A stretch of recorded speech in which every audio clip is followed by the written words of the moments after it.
'Yan Najeriya guda 10 waɗanda suka fi kowa dukiya a shekarar 2025. Mutum na 10 shine Muhammad Indimi, wanda yake da dala miliyan 500, wanda ya daidai da biliyan 794.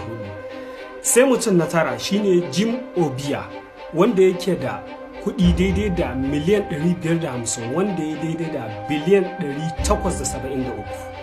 Sai mutum na 7 shine Tony Elumelu, wanda yake da dala miliyan 700, wanda ya daidai da tiriliyan 1.1. Sai mutum na 7 shine Pascal Dozie, wanda yake da dala biliyan 1, wanda ya daidai da tiriliyan 1.5 na kudin Nijeriya.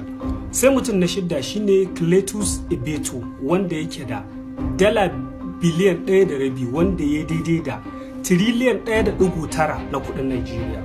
Sai mutum na 5 wato Femi Otedola, wanda yake da dala biliyan 1.5, wanda ya daidai da tiriliyan 2.3 na kudin Nijeriya. Sai mutum na 4 shine Arthur Eze, wanda yake da dala biliyan 3.4, wanda ya daidai da tiriliyan 5.4 na kudin Nijeriya.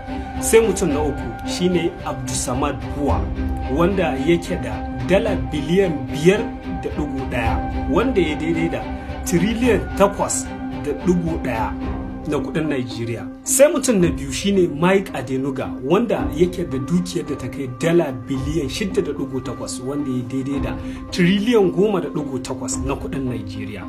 Sai mutum na farko, wane ne kuke tunanin zai zama na farko? Kowa ya sa mana ra'ayinsa a comment section, wanda kake tunanin cewa zai zama na farko a masu kuɗi, wanda ya fi kowa kuɗi a Nijeriya gabaki daya.